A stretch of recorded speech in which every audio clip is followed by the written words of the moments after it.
Bonjour William. Bonjour Anan. Comment allez-vous ce matin? Je vais très bien, bonjour Robert. Good morning. Good morning. How are you? I'm good.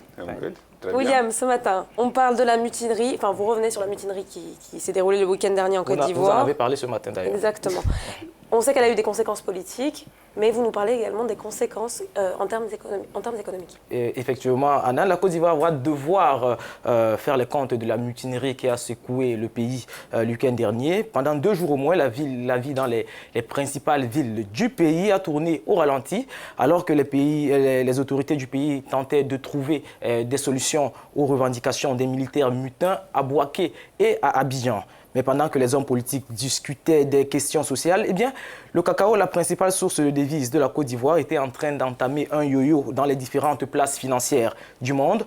Un yo-yo dont les conséquences sur l'ensemble du secteur ne sont pas encore évaluées au moment où je vous parle. Lors de la journée de vendredi, c'est-à-dire aux premières heures du mouvement d'humeur des militaires, les cours de la FEV ont brusquement pris 5,1% pour les achats à terme en août. Les investisseurs et les négociants ont très vite été replongés dans le cauchemar du début d'année 2011. Vous vous rappelez, c'était à l'époque de la crise post-électorale, lorsque les cours avaient chuté de 20% et qu'au final, un embargo avait été imposé sur la fève de cacao ivoirienne. Vous savez que la fève de cacao ivoirienne est le principal intrant dans la fabrication du chocolat dans le monde. William, juste un petit information donc vendredi.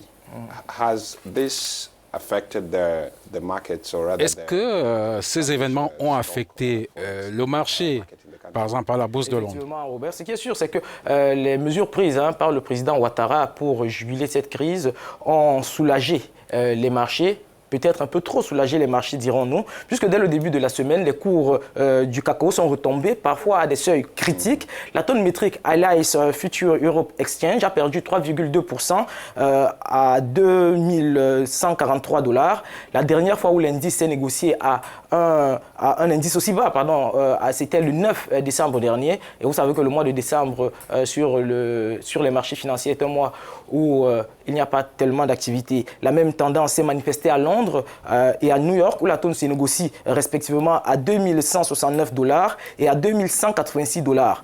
Au regard de la rapidité avec laquelle la crise a été jugulée, les conséquences sur le marché global du cacao ont été somme toute limitées, mais les investisseurs sont dans l'expectative. Ils espéraient faire de l'année de cette saison en cours une meilleure saison que celle 2015-2016. C'est ce qui a été totalement catastrophique. Le 3 janvier dernier, la place européenne faisait le pari que les achats à terme de fèves de cacao cette année prendraient 8,1%.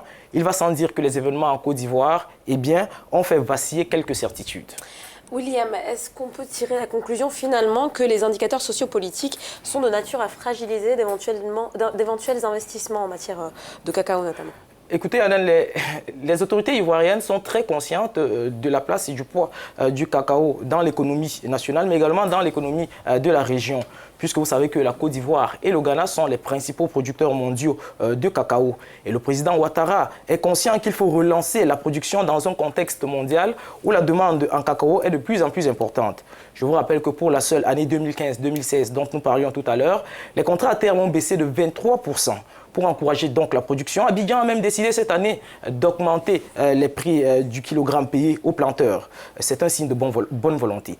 Permettez-moi de terminer cette chronique sur une actualité relative au cacao également, mais qui est subsidiaire. Elle se passe aux différents ports d'exportation du pays, notamment à Abidjan, mais également à San Pedro, où les exportateurs sont actuellement confrontés à un problème pour faire sortir leurs fèves. Le nerf du problème ici est le décalage entre les réalités du terrain et les jeux de bourse. Nous reviendrons sur la question plus tard, sans doute. Et puis, pour terminer, je voudrais rappeler à nos téléspectateurs le rendez-vous business, l'émission business qui se tient demain, c'est jeudi, Business Africa. Et qui est présentée par? Elle est animée par notre consoeur et collègue, Apoulaki Oyinloye. Voilà, pour plus d'informations sur les autres actualités économiques, bien sûr, il faut suivre l'émission africanews.com, rubrique éco. Merci beaucoup, William. Merci, on se retrouve la semaine prochaine pour notre chronique business.